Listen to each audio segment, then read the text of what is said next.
CI और 3-4 constable head constable ने मिलकर एक आदिवासी युवक दिलीप आहारी को अपने घर से एक संदिग्ध चोरी के मामले में उन्होंने उठाया और उठा के अमानवीय तरीके से, क्रूरता के तरीके से उसके साथ मारपीट की भयंकर तरीके से, और उसी दौरान वो बेहोश हो गया और बेहोश होने के बाद बिना परिजन को सूचना दिए पुलिस प्रशासन ने डूंगरपुर भर्ती किया।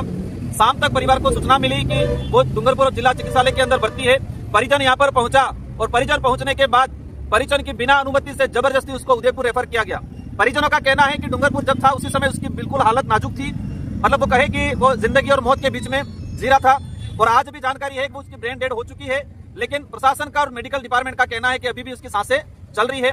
मेरा ये कहना है कि चोरी के मामले में हमारे पास जो जानकारी है कि ये लड़का चोरी के मामले में लिप्त था ही नहीं, उसके कोई दूसरे दोस्त थे, उन्होंने हो सकता है पुलिस के दबाव में आके मारपीट में उसका नाम लिया। वो लड़का चोरी के मामले में गया ही नहीं है, और गया भी है, अगर चोरी की भी है, अगर कोई मुलजिम भी है तो पुलिस का हक नहीं बनता है उसको सजा देना।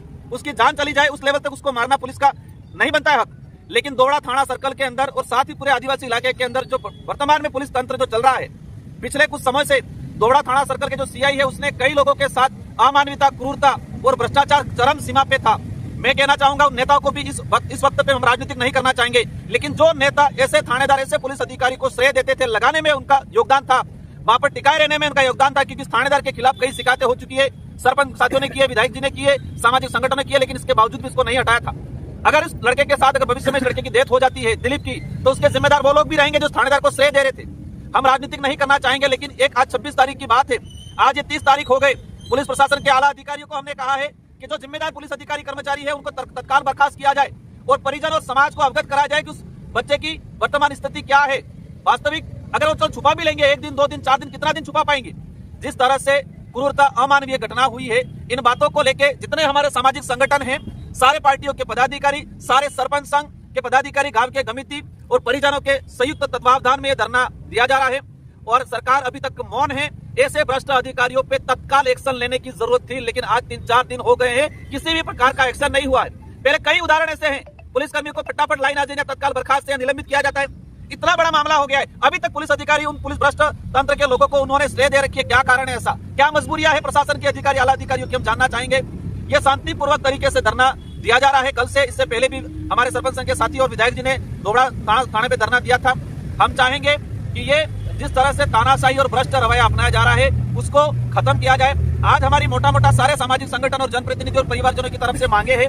पहली मांग ये है कि जो भी भ्रष्ट अधिकारी थे जिन्होंने अमानवीयता किया है उनको तत्काल बर्खास्त किया जाए।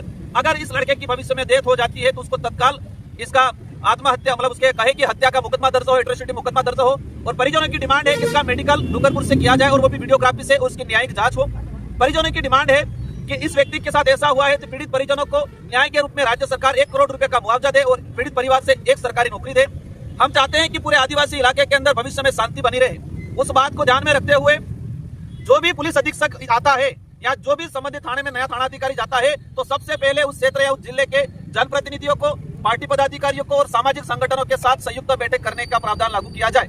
अगर भविष्य में ऐसी चीजों से हमें बचना है, जो सीएलजी बनी हुई है, सीएलजी कमेटी बनी हुई है, वो इतनी भ्रष्ट बनी हुई है, मैं ज्यादा उन पे नहीं कहना चाहूंगा, लेकिन एक मनमानी ढंग से जिस थाना सर्कल में जिस समाज का जो बाहुल्य है उस अनुपात में सीएलजी के अंदर सदस्य होने चाहिए। और वर्तमान में सारी सीएलजी को निरस्त करके एक नई सीएलजी का, जो पारदर्शिता के साथ नई सीएलजी का गठन किया जाए। हम चाहेंगे कि आदिवासी इलाके के अंदर जितने जो थाने हैं, अभी सुप्रीम कोर्ट ने स्वयं ने संज्ञान लिया कि राजस्थान के अंदर पुलिस कस्टडी में सबसे अधिक देते हुए, और राजस्थान की भी बात करें जिसमें आदिवासी बाहुल्य क्षेत्र 1 नंबर पे, तो भविष्य में हम चाहेंगे कि सारे थानों पे सीसीटीवी कैमरे लगे और उसकी एलईडी जो प्रतीक्षालय है जहाँ परिजन या परिवादी आके बैठता है वहां पर सार्वजनिक किया जाए, ताकि जो क्रूरतावादी जो चल रहा है। और हम चाहेंगे, एसपी साहब ने एक अभियान चलाया था, संस्कार अभियान, हमने भी स्वागत किया था। हम भी चाहते इस इलाके के अंदर असामाजिक तत्व है ऐसे लोगों का कानूनी कार्रवाई हो, लेकिन अब सख्त जरूरत है। इस घटना के बाद हमें लगा है कि पुलिस आला अधिकारियों को ये उत्पीड़न और क्रूर और भ्रष्ट पुलिस तंत्र को सुधारने के लिए ईमानदारी और मानवीयता वाली पुलिसिंग अभियान चलाने की जरूरत है। पुलिस प्रशासन के कर्मचारी अधिकारियों को सुधारने की, उनके अंदर मानवतावादी सोच लाने की, उनके अंदर ईमानदारी, जिस तरह से वो शपथ लेते हैं उस शपथ के अनुरूप इनकी ईमानदारी लाने के लिए एक अभियान चलाने की जरूरत है इस आदिवासी इलाके के अंदर। आज देख रहे हैं कल शाम से आदिवासी जितने थानेदार हैं, अधिकारी फोन कर रहे हैं हमको कि एमपी साहब कहाँ हो, मामले को शांत करना है।